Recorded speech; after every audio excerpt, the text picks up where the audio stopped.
Finding the best nutrition strategies to help you lose fat, get more defined, have more energy throughout the day, and just be healthier are so simple. The issue is there's so much misinformation and confusing information on the internet. It's really hard to pick and choose and understand what's best for you. So in this video, I'm gonna break down 6 of the worst nutrition myths that finally need to die.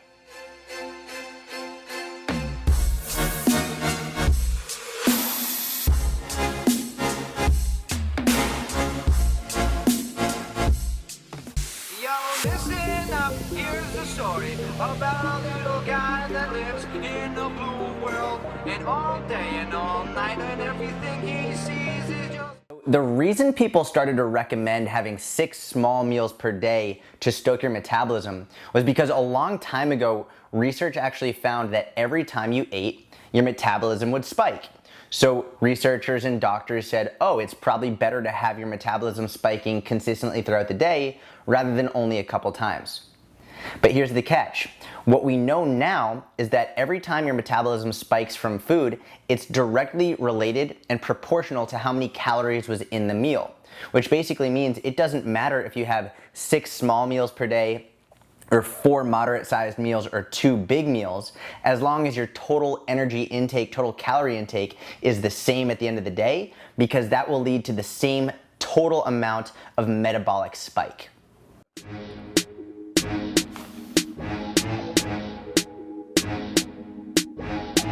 A lot of food companies use buzzwords like non-GMO and organic and gluten-free and natural, and they even design their packages and name their products specifically to make you think that it's made of natural ingredients and therefore healthy for you. So this is called the health halo, and it's specifically done by food companies to manipulate you into thinking that because it's made of natural ingredients, it's good for you, will help you lose weight, yada, yada, yada. Here's the deal. Using this as an example, the main ingredients are chocolate and sugar. Now, that's not to say you can't have chocolate and sugar and still be healthy, but what I am saying is just because something is organic or natural or gluten-free or whatever does not mean that it's good for you.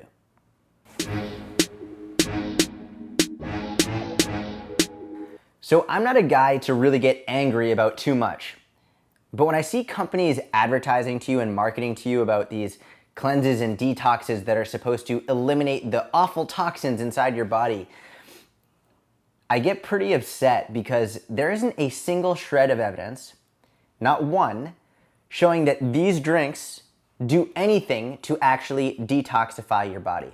In fact, your body, as is right now, has everything in place to keep your body clean and detoxified with your liver and your kidneys and your skin. Your body is primed for this. And these things, these really expensive things, are a scam. They're companies trying to put their hand in your pocket and take your hard-earned cash. There's no proof showing that they work, and in fact, they're probably going to create unhealthy relationships with food, okay? So instead of spending money on detoxes or cleanses, or wasting money, just focus on eating a healthy diet, exercising regularly, and you're gonna be good to go.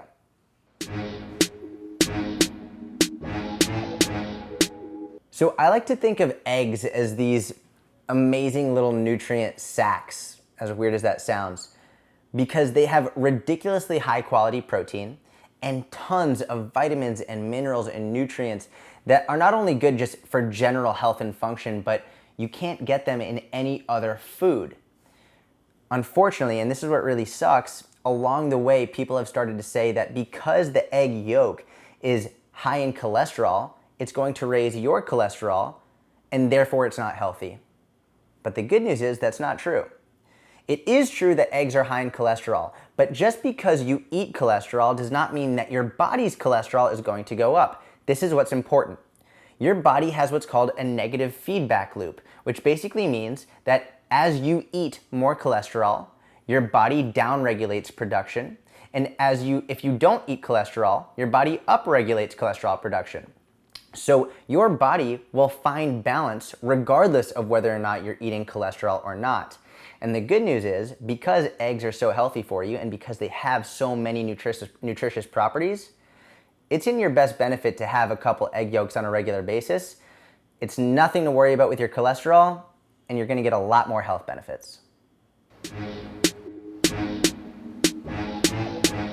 Over the years, salt has gotten a pretty bad reputation, not just because people think it's unhealthy for you, but specifically because they think it's going to increase your blood pressure. And the good news is that bad reputation is more or less undeserved. I'm gonna tell you why right now. So a long time ago, people started looking at salt intake and realizing that people who tended to eat more higher salt foods also tended to have higher blood pressure. And because of that, they started to recommend eating less salt to reduce your blood pressure. But number one, what we found is those initial observations were actually just correlational. They were looking at people who weren't actually eating healthy to begin with. They weren't exercising, they were smoking, they were eating a lot of processed foods. So just because they were eating high salt doesn't say very much, but when you look at their overall lifestyle, you start to understand why their blood pressure was pretty high. Number two is now we know that instead of reducing salt intake to have the protective benefit over higher blood pressure, you get the same protective benefit from increasing your potassium intake. So having more potassium-rich foods like avocado, spinach, banana, mushrooms, increasing your potassium intake is just as effective and probably even more effective because it's easier to increase potassium intake than it is to decrease your salt intake.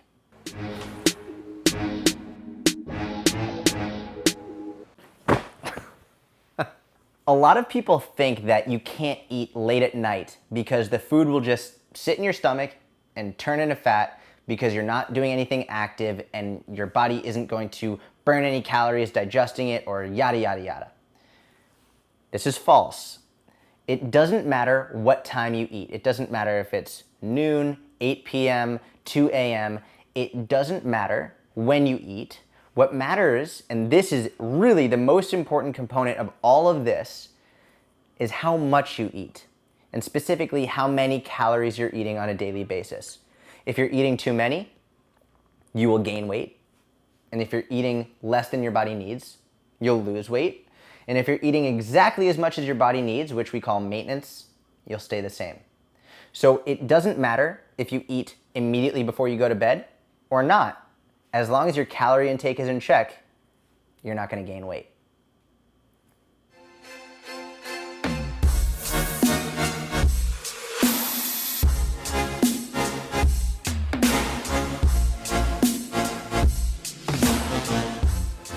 The good news is,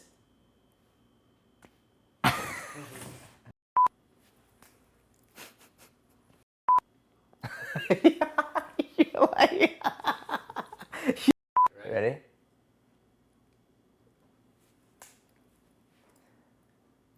I like to think of eggs as amazing.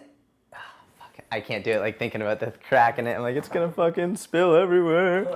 Not just because it's gonna help. I see companies marketing and advertising you. Ugh.